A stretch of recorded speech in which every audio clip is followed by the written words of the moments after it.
Ako po pala si Alex. Isa po akong auditor sa Taguig at matagal na akong fan ng inyong programa.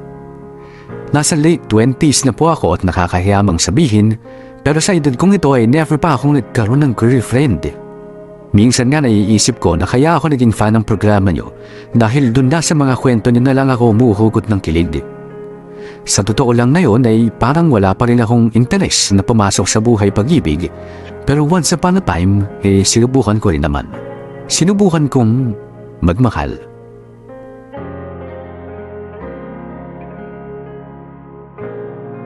Si Alex ba yun? Sinong susuguro nun? Hala! Oh my God! What the heck? Ano problema mo? Ikaw yung nang bastos kay Janine. Wala akong binabastos. Hindi, ikaw yun eh.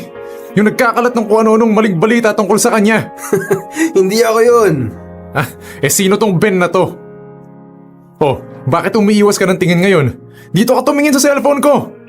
O ano, kaninong usapan yan? Biro lang yan pare. Biro? Mukha bang clown si Janine? Hindi ka tatawanan yung kaibigan ko ha? Okay. Sorry, okay? Hindi ko na uulitin. Hindi mo na talaga uulitin kasi na-report na kita. Ano? Seryoso ka ba? Dahil lang sa isang biro? Ben, Alex, tumigil na kayo. Ay parating na mga prof oh. Baka mamaya press pa kayo mo suspend dyan. Sinaulo tong tropa mo eh. Ako pa talaga. Ben, lumabas ka na nga muna. Bilis. Hindi, ano? Ngayon ka pa naduduwag. Halika dito. Tigilan mo na nga yan, Alex. Iwan mo nga ako. Bakit ka ba umaawat? Babanatan ko pa sana isang yun eh. Sige, pairalin mo yung yabang mo. Baka mauna ka pang masuspend kesa dun. Bastos eh. Alam mo, huwag ka kasing padalos-dalos. Nireport na nga natin, di ba? Nabasa mo ba lahat ng chats nila? Kung paano nila pinagtatawanan si Janine? Oo naman. Siyempre magsusumbong yun sa boyfriend niya. Boyfriend? Boyfriend. Anong sinasabi mo? Paano naging kayo ni Janine? Ayaw ko salang sabihin to ngayon eh. Nanligaw ka kay Janine? Kailan pa? Matagal na. Last sem pa. Tapos kayo na? Oo. Hindi ka naman galit, di ba? Hindi.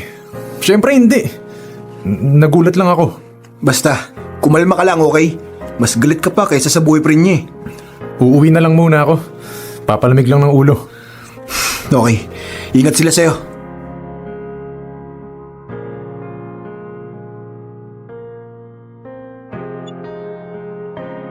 Oh, ano yan? Ha? Mukha kang namatayan eh. Wala. Sus, alam ko na yan. Si Janina naman oh. Hindi. Ano nga? Si Dom. May nangyari kay Dom? Nanligaw pala siya kay Janine. Hindi ko alam. Hindi niya sinabi sa akin eh. Loko yun ah. Alam niya naman gusto mo si Janine, di ba? Oo na, hindi. Ano ko na hindi? Ang sabi ko lang sa kanya crush ko si Janine nung high school. Hindi ko sinabing gusto ko pa rin siya hanggang ngayon. Ayun. Kaya naman pala. So ano, gusto rin ba siya ni Janine? Sila na. Nagsaklap? Gusto mong alak? Ayoko. Ikaw kasi, bakit kasi ang torpe mo? Kung umamin kaya ako, may chance kaya ako? Kahit naman makuha mo yung sagot mo dyan ngayon, wala na rin namang mababago, di ba? Natakot ako eh. Ang pag-ibig para sa matatapang lang yan. Kung natakot ka, baka hindi talaga ikaw yung lalaki para sa kanya. Ang sakit mo naman magsalita, Kuya Reb. Kaysa naman magsinungaling pa ako sa'yo, di ba? Anong gusto mo sabihin ko na okay lang yan, magbe-break din yan, ganon? Hindi naman. O yun naman pala eh. Tinatanong ko tuloy yung sarili ko kung mas gwapo ba siya sa akin, mas masipag, mas mabait. Hindi naman mahalaga lahat yan. Kahit naman mas gwapo ka, mas matalino ka, mas mabait. Ang tanong, umamin ka ba? Ayun, yun yung sagot mo. Magpapahinga na muna ako. Huwag kang masyado magmukmok.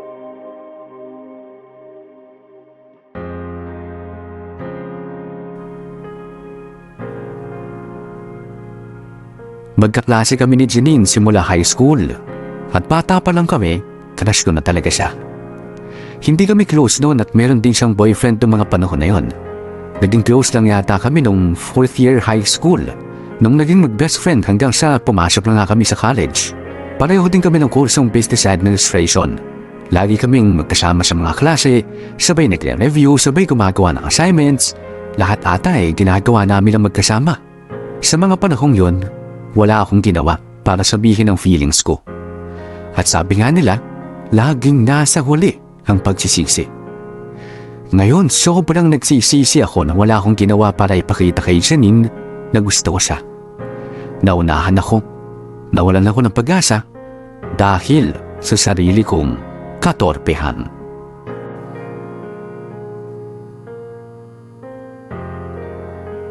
Alex! Janine! Congrats, Mr. Magna Cum Laude! Thank you, Miss Magna Cum Laude. Picture tayo. 1, 2, 3. Ang cute! So, anong plans mo? Wala. Baka kumain lang kami nila kuya. Hinahanap ko pa nga sila eh. Hindi ko alam kung saan sila nakaupo. Hindi, ang ibig kong sabihin, anong plans mo ngayong graduate na tayo? Magpapahinga muna siguro ng konti. Maghahanap ng trabaho, magtatrabaho. Ayun, ewan, hindi ko pa alam eh. Ikaw ba? So, eto na nga. Oh, Huwag kang mabibigla ha. ano nga yun? Baka mag-masters ako sa Singapore. Ha? Seryoso ka ba? Kailan? Mag-aasikaso na ako ng papers. Tutulungan daw ako ni tita. Kasi di ba resident na sila doon? Oh, ayaw mo bang magpahinga muna rin? Malapit na kasi yung deadline ng application eh. Tapos, kung interested kang mag-masters, baka gusto mo ring sumama. Loko, hindi pwede. Kailangan ko na magtrabaho para makaipon ako para makapag-retire na si mama. Sa bagay, edi mag-ipon ka na lang tapos kapag nagma-masters na ako sa Singapore, bisitahin mo ko. Isama mo na rin si tita at saka si Kuya Reb. Huwag na yun. Grabe ka naman kay Kuya Reb. Pero mag-promise ka ha, kahit nasa Singapore na ako, mag-uusap pa rin tayo. Oo naman. Magsasawa ka sa mga chats ko. OA? Love! Love! Andito pala kayo. Kanina ko pa kayo hinahanap eh. So ano, ready na kayo for the real world? Hindi pa. Gusto ko lang magpahinga. Congrats sa atin. Nairaos natin ang college. Amen! Tumatawag kuya ko. Wait lang ha. Sige lang, baka umuna na rin kami ni Janine eh. Magda-lunch families namin. Oh, meet the family na pala. Oo, gusto mo bang sumama? Ayain mo na sila tita. Nako, hindi na. Magta-third wheel na naman ako sa inyong dalawa. Sige na, una na rin ako. Enjoy ha. Thank you, tol. Hello? Mamaya ka na mag-third wheel. Dito ka na muna sa amin. Loko-loko ka talaga. Tara dito sa taas, salubungin kita. Sige.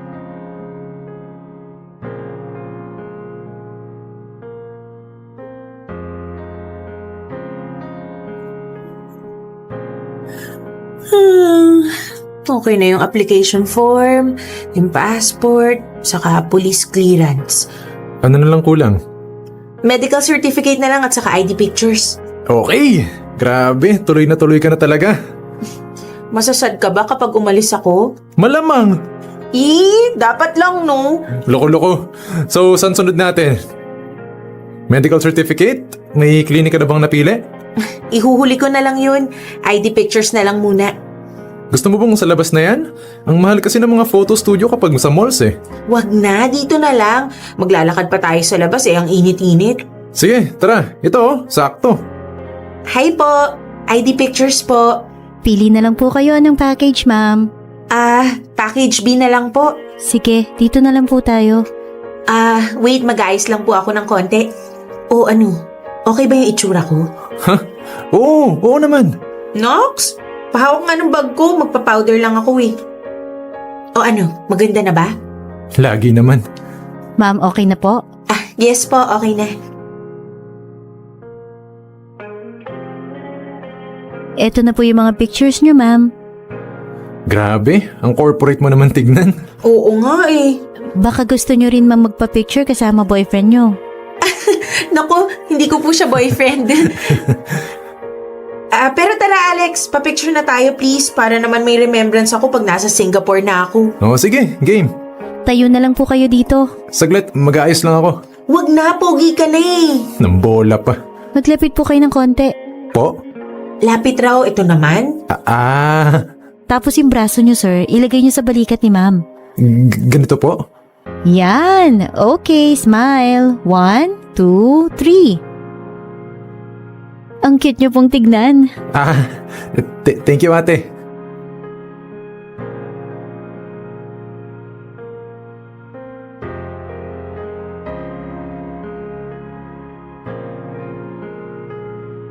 Masaya ako para kay Janine, pero at the same time, ang sakit lang din isipin na hindi ko siya makikita ng ilang taon.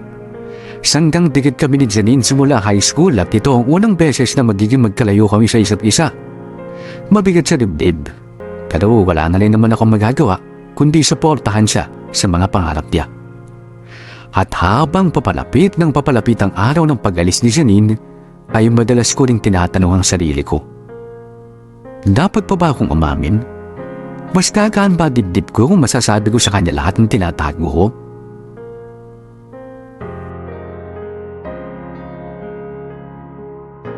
Lalim na iniisip ah. Ha? Ano yan? Ba't natutulala ka? Wala. Paalis na kasi si Janine next week. Ah, Iniisip ko kung dapat ba akong umamin. uy, sira ulo, wag na. Gagawin mo lang komplikado yung relasyon mo sa kanya. Tsaka yung pagkakaibigan nyo ni Dom. Iniisip ko kasi kuya na baka mas magiging madali para sa akin na mag-move on kung aamin ako. Lubang tugtugin na yan. Iisipin mo mas madali para sa'yo. Para dun sa dalawa, anong mararamdaman nila sa tingin mo? Gagawin mo lang awkward yung sitwasyon nyo eh. Dapat umamin ka na nung may pag-asa ka pa. Hindi yung kung kailan may karelasyon na siyang iba. Okay. Pinagsasabihan lang kita ha. Baka mamaya na-offend ka. Oo, nagre-ring yung cellphone mo. Tumatawag si Janine. Akin na. Hello? Alex, gala tayo. Saan? Tagaytay, kita tayo mga 5:30? O sige. Alis ka? Oo, yung may parcel pala akong darating mamaya. Bayad na yun. Ano yun? Sapatos. Sapatos na naman? Para kay Janine. May gusto kasi siyang sapatos dati pa eh. Bibigay ko sana bago pumuntang Singapore. Ah, Ay, traffic daw eh. Malapit na raw ba siya? Mga 20 minutes pa raw. Oo sige, hintayin na lang natin. Ay, wala naman tayong choice. Siya may kotse eh. Kamusta na pala yung mga gamit mo para sa Singapore? Kompleto na ba? Isa na lang yung kulang. Hulaan ko. Ano? Yan yung loafers na maroon. Tama. Kabado ka? Siyempre, pero excited din naman ako. Hindi na ako mag-isa doon, kasama ko naman si tita. Tuwing kailan ka na lang uuwi dito? Baka tuwing Pasko na lang o depende sa magiging schedule ko. Kahit Hainanese chicken lang ang pasalubong mo sa akin, masaya na ako eh. Hindi man lang damit o kaya pa bango? Marami na akong damit eh. Pero wala akong Hainanese chicken. Alam mo kung ano pang wala ka ha? Ano? Jowa. Di ko naman kailangan nun. Hindi, pero seryoso nga. Wala ka ba talagang nagugustuhan? Magkaklase tayo simula high school hanggang college. Pero parang hindi pa kita nakikitang nanligaw sa babae. Parang kahit nga crush, wala ka eh. Grabe. Ang boring ko naman. Hindi sa ganon, no? Narealize ko lang na wala ka nga pala talagang nakwento sa akin na kahit sino, no? Eh busy ako sa pag-aaral eh. Alam mo naman, scholar. Bawal bumagsak kaya di na rin ako naghanap. Kahit crush, wala? Meron naman. Oh, sino? Wala. Hindi mo kilala. Hindi nga. Oo nga, hindi mo kilala, promise. Taga-barangay namin eh. Patingin nga nung picture. Wala akong picture. Ano ngang pangalan? Ako na maghahanap. Wala. Di ko rin tanda. Alam mo, joke time ka ha? Feeling ko binibiro mo lang ako eh. Imposible namang hindi mo alam yung pangalan ng crush mo. Totoo kasi. Hay nako, ang tagal na natin magkaibigan ha. Alam ko kapag gumagawa ka lang ng kwento. Okay, sige na. Eto na. Ang pangalan niya ay... Janine! Love! Sorry, sobrang traffic talaga. Kanina pa kami dito eh. Sorry naman. Joke lang. Anong dala mo, love? Ay, regalo ko sa'yo. Buksan mo, bilis. Ay, naku, thank you! Ano yan? Ito yung loafers na gusto ko eh. Bakit ako wala, Dom? Sayang naman yung pagkakaibigan natin. Bibigyan kita kung kasama ka rin sa Singapore. Kasama ka rin? Bakit pupunta ka rin ba? Hindi ko pa ba nasasabi? Susunod si Dom sa Singapore. Di ba, andun yung brother ko? Ayun, doon muna ako kapag na-finalize ko na rin yung mga documents ko. Grabe. Ang plano nga namin, kung sakaling makakuha rin kami ng trabaho doon, magli-live-in na rin kami. Lakas nyo naman. Pag nagbakasyon ako sa Singapore, sa inyo ako makikitulog ha. Oo naman. Ano, tara na. Uy, wait lang. Nire-reveal ni Alex yung name ng crush niya. Si Oo. Si ano yun? Joke time only. Ha? Ang corny naman. Tara na nga. Tara.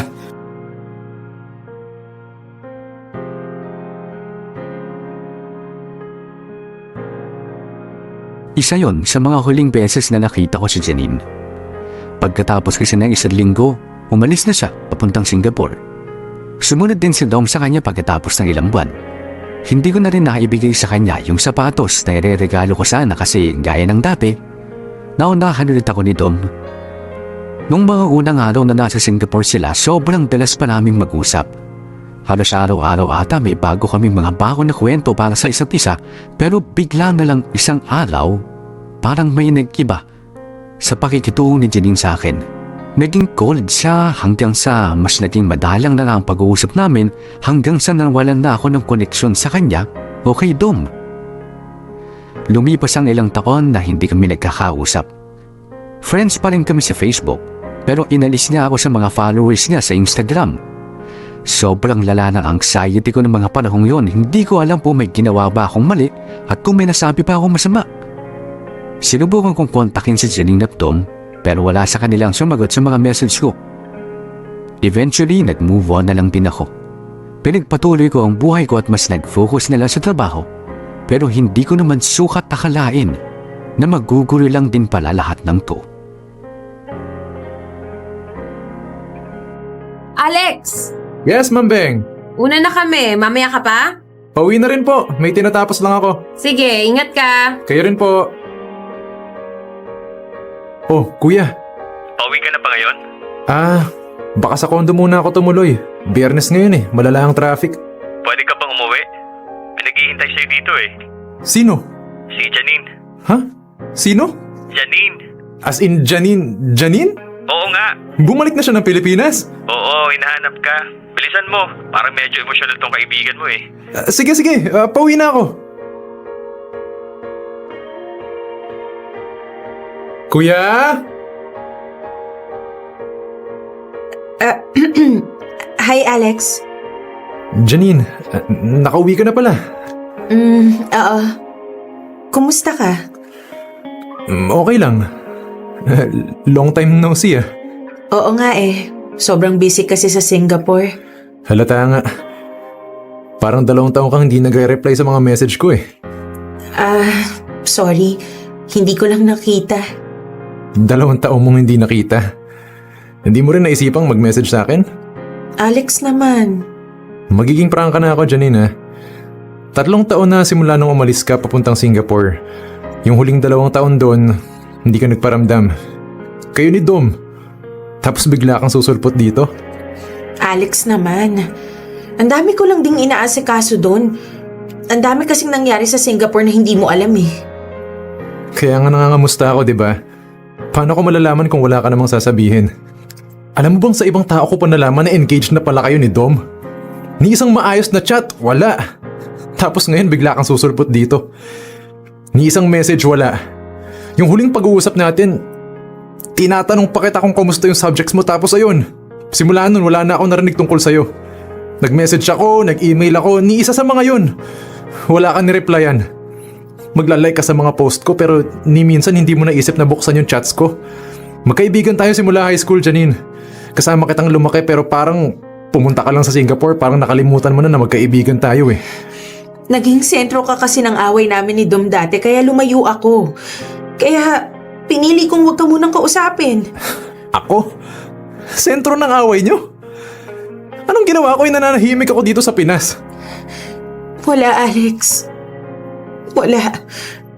Sorry kung nasaktan kita. Sorry kung naging unfair ako sa'yo. Sorry kung hindi ako nagparamdam for 2 years. Bakit ka ba nandito, Janine? Ano talagang pakay mo? Gusto ko lang makasama ulit yung best friend ko. Kailangan ko lang ng kaibigan, Alex. Ano nangyari? Wala na kami ni Dom. Ano?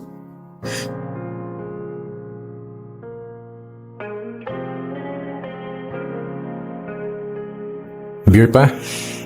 Okay na ako. Thank you. Thank you ulit, Alex, ha? Okay lang.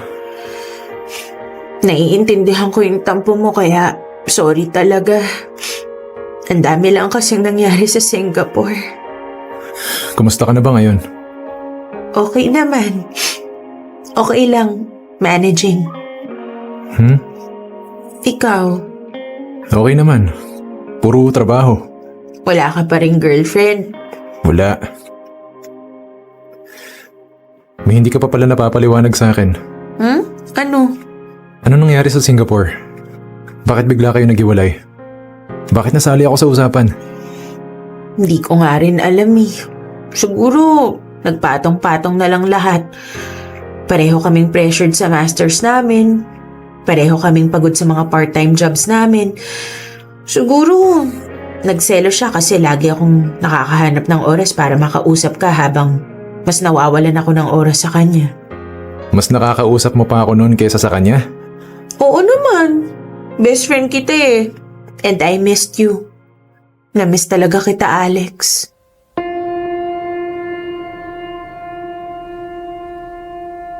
Pagkatapos ng gabing yon, parang bumalik lahat ng feelings ko.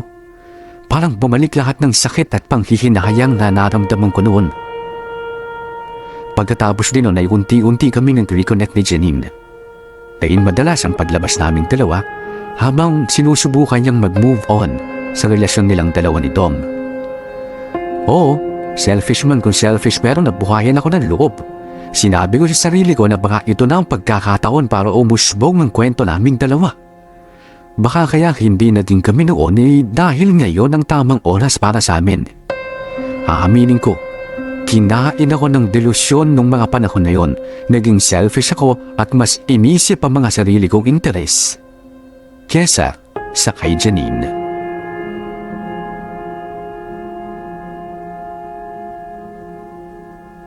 Kung ano man yung iniisip mo, wag mo na ituloy. Masama bang subukan? May chance na ako eh. Hindi porket wala na sila, susulutin mo na siya. Magkaibigan ko yun ni Dom. Ang gago na gagawin mo, Alex. 2 taon na kaming hindi nag-uusap ni Dom. Ni hindi ko nga alam kung kaibigan pa rin ang tingin niya sa akin eh. Pinagseselosan niya pa ako dati. Alex, magkaroon ka ng konting hiya. Ano bang problema mo, kuya? Dati, sabi mo, maging matapang ako para sa taong gusto ko. O eto na, susubukan ko na. Sabi ko matapang, hindi tanga. Alam mo, pagod na akong makinig sa'yo. Bahala kang isipin kung anong gusto mong isipin. Basta ako, gusto ko pa rin si Janine. At kung ito na yung pagkakataon ko para makuha siya, isusubukan ko na. Okay, sige. Sabi mo yan eh.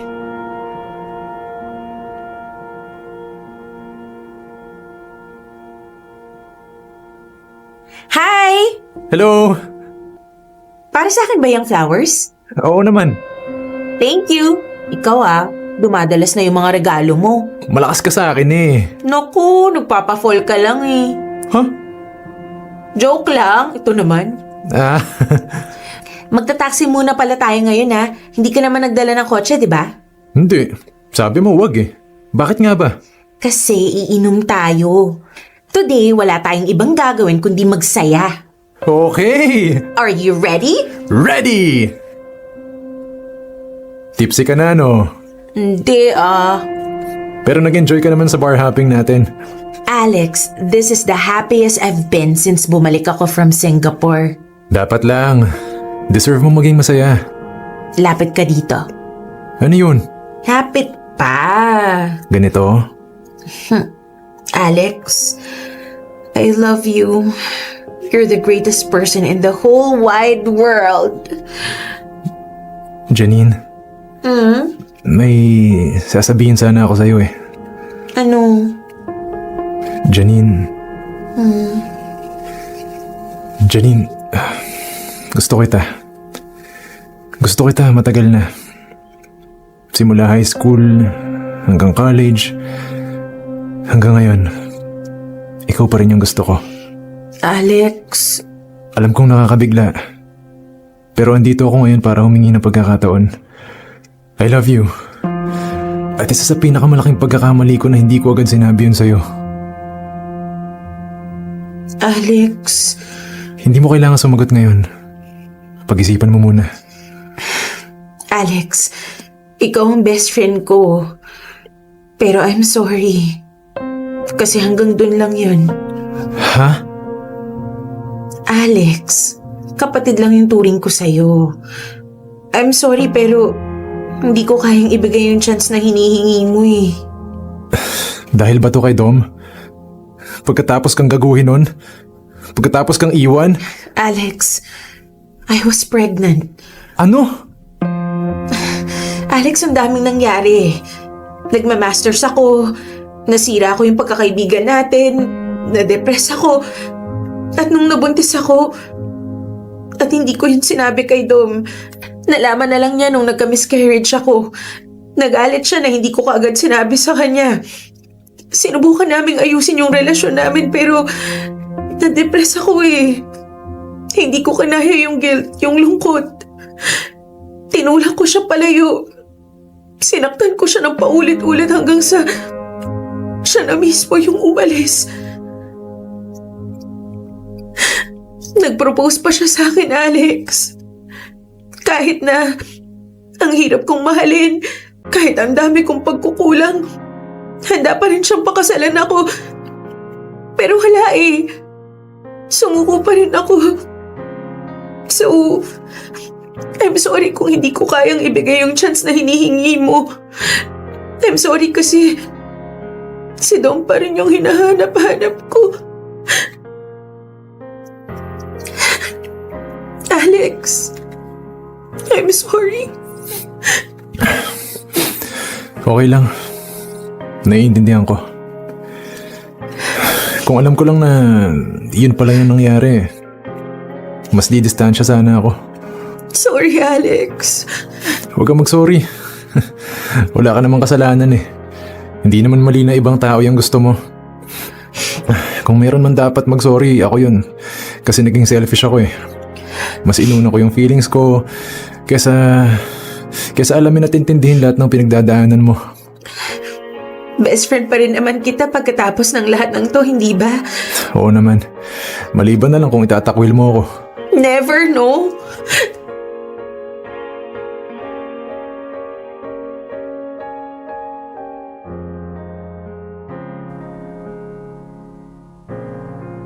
Ang sakit pala. Sobrang sakit pala. Luha at alak ang naging kaibigan ko noong mga panahon na yon. Doon ko na-realize na huli na pala talaga ang lahat. Kahit anong gawin ko, wala nang pag-asang maging kami pa ni Janine. Lahat ng pagsisisi, lahat ng what ifs, lahat ng bakit, naitanong ko na sa sarili ko. Pero ganun pala talaga ang pag-iibig, no? Kahit na nung sakit ang nararamdaman ko, ang barata ko pa rin iniisip, kung kumusta na si Janine, anong nararamdaman niya?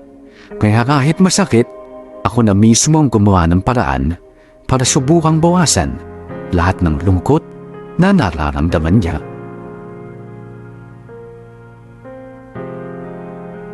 Tao po! Alex, Dom! Musta? anong ginagawa mo dito? Bibisita sa'yo. Paano mo nalaman na umuwi ako? Nag-message ako kay tita. Baka nakakalimutan mong dito ako parating tumatambay nung college. Pangalawang anak ako ni tita eh. Pumasok ka nga. Kailan ka pa nakauwi? Straight to the point, Alex. Anong ginagawa mo dito? Ang seryoso mo naman. Alam kong may kaugnayan to kay Janine. Wala naman akong sasabihin na hindi mo pa alam eh. So bakit ka nga pumunta dito? Gusto ko lang mag-usap tayo. Alex, huwag ka lang munang makialam. Dom, alam mong gusto ko si Janine nung college pa lang. Kahit hindi ko sinabi sa'yo, alam kong alam mo. Kasi bakit mo naman sisikreto sa akin yung panliligaw mo, di ba? Wala akong ginawa nun. Wala akong sinabi.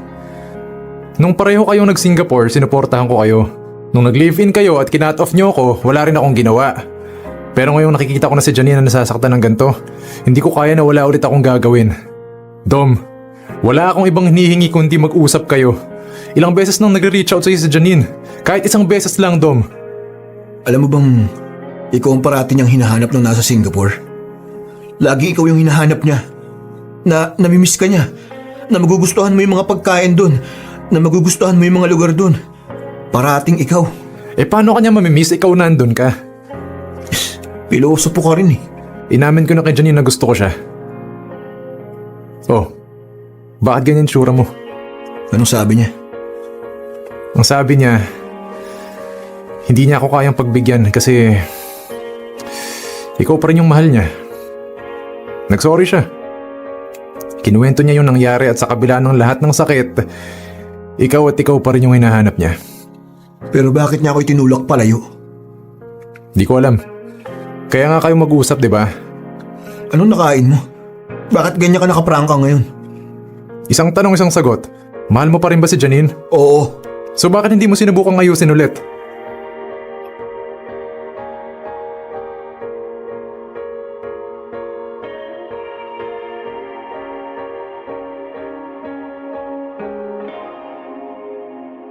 Thank you, Alex. Thank you kasi andyan ka pa rin para sa amin ni Janine. Sa susunod na abutin ulit kayo ng 2 taon para kausapin ako, ika-cut off ko na talaga kayo ha. Sorry talaga, Tol. Tsaka, salamat ulit. Nandun siya. Lapitan mo na. Ikaw, saan ka? Uuwi na muna ako. May mga asikasuhin ako sa bahay eh.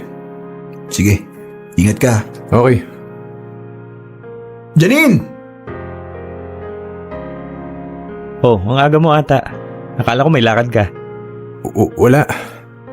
Maaga lang natapos. Okay ka lang? Oo. Alex, Ha? anong nangyari? Sila talaga eh. Halika nga dito.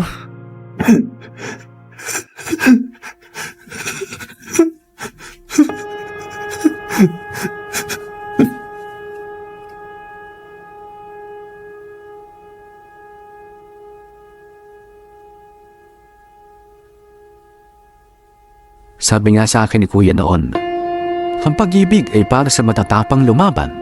Pero ngayon, sasabihin ko sa inyo, ang pag-ibig ay para rin sa mga handang bumitaw. Sa mga handang masaktan, makita lang na masaya ang taong mahal nila. Hindi ko alam kung anong pinag-usapan nila nung araw na yon, kung paano sila nagbati. Ang alam ko lang, pagkatapos ng araw na yon, nakita ko na ulit ang mga totoong ngiti ni Janine. Nung bata ako, lagi kong ini-imagine na magkasama kaming tatanda. Pero, masakit pala talagang masampal ng katotohanan. Napapanoorin ko lang siyang tumanda sa piling ng iba. Sa piling ng taong mahal niya.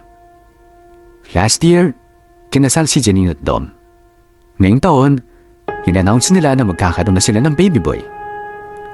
Hindi ko alam kung darating na araw na may mamahalin ulit ako, pero hinihiling ko na sana makilala ko na rin yung taong para sa akin. Na isang araw, gigising ako na hindi na si Janine ang gusto ng puso ko. Na isang araw, hindi ko nakakailanganing magparaya. Na pipiliin na rin ako. Dito ko na po tatapusin ang aking kwento. Maraming salamat po sa pakikinig. Lubos na gumagalang, Alex.